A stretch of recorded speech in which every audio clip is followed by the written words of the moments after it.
오늘 하세나 본문은 사도행전 4장 32절에서 37절까지의 말씀입니다. 많은 신도가 다 한 마음과 한 뜻이 되어서 아무도 자기 소유를 자기 것이라고 하지 않고 모든 것을 공동으로 사용하였다. 사도들은 큰 능력으로 주 예수의 부활을 증언하였고 사람들은 모두 큰 은혜를 받았다. 그들 가운데는 가난한 사람이 한 사람도 없었다. 땅이나 집을 가진 사람들은 그것을 팔아서 급한 돈을 가져다가 사도들의 발 앞에 놓았고 사도들은 각 사람에게 필요에 따라 나누어 주었다. 키프로스 태생으로 레위 사람이요 사도들에게서 바나바 곧 위로의 아들이라는 뜻의 별명을 받은 요셉이 자기가 가지고 있는 밭을 팔아서 그 돈을 가져다가 사도들의 발 앞에 놓았다.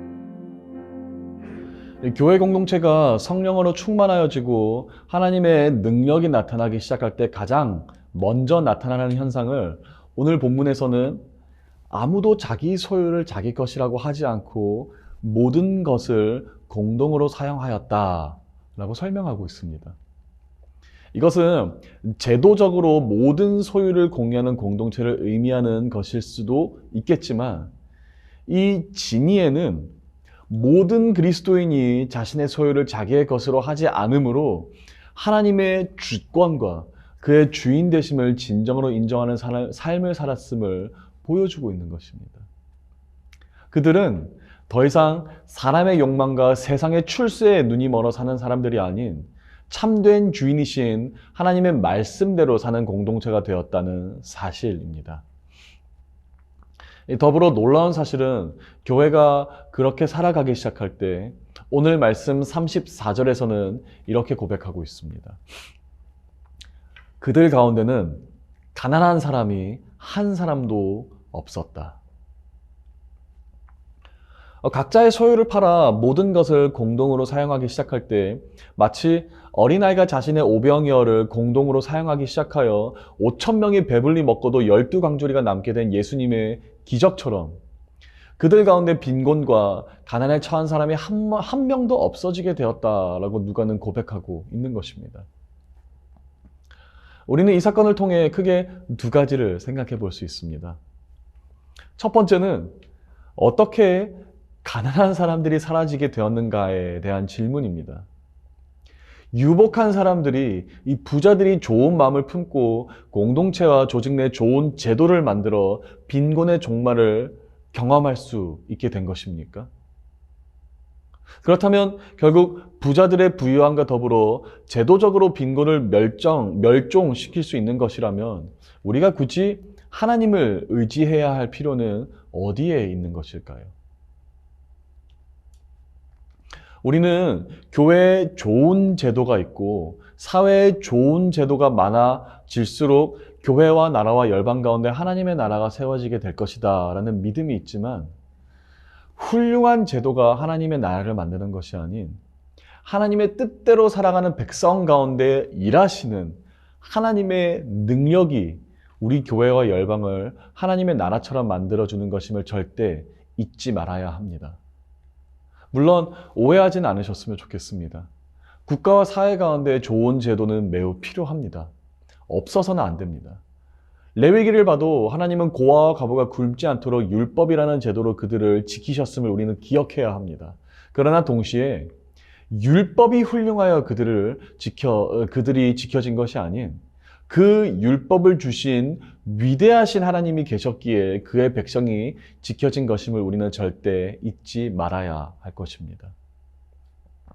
두 번째, 가난한 사람이 없어졌다는 것은 교회 공동체 가운데 소외당하고 차별받는 사람들이 사라졌다는 의미입니다. 당시 1세기 시대 가운데 가난한 자들은 계급 사회에서 권력이 없는 자들을 의미했고 존중받지 못하는 자들을 의미했습니다. 그들은 밥을 먹어도 부자와 겸상하지 못하고 따로 밥을 먹어야 했으며 사회의 천대와 멸시를 받으며 더러운 자 취급을 받는 무리들이었는데 교회 공동체에서 이런 가난한 자들이 사라졌다라는 것은 더는 소외당하며 차별받는 사람들이 없었다라는 것을 문화적으로 완곡하게 표현한 것입니다. 모두가 주 안에서 형제와 자매이며 모두가 용서받고 사랑받을 자격이 있는 자라는 거룩한 메시지가 교회에서 가난한 사람을 없앰으로 온 열방 가운데 선포된 것입니다. 따라서 교회 공동체가 성령으로 충만해질 때 우리 가운데 나타나는 현상은 하나님의 능력으로 말미암아 모두가 하나님의 나라의 방식으로 살아가기 시작했다라는 것입니다. 그 누구도 자신의 인생을 자신의 것으로만 여기지 않고 오히려 하나님의 것임을, 하나님이 우리 교회와 인생의 주인이심을 선포하는 삶을 살기 시작할 것이며, 그 누구도 소외당하지 않고 차별받지 않는 공동체를 세워나가는 일에 최선을 다하기 시작하는 것입니다.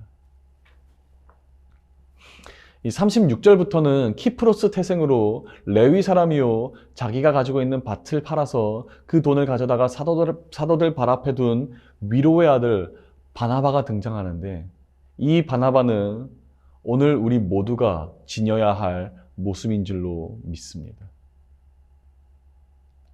오늘 하루 성령으로 충만하여 위로하는 여러분 되시기를 주님의 이름으로 축복합니다.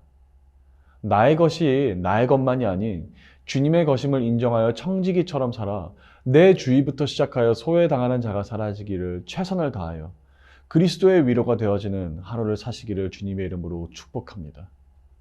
험담하기보다는 서로를 위로하고 세워주기를 애쓰며 나의 것을 더 늘리기보다는 우리가 함께 더불어 살기를 힘쓰고 애쓰는 성령의 능력으로 충만한 그리스도 공동체이자 교회 공동체가 되는 우리 모두가 되기를 주님의 이름으로 축복합니다.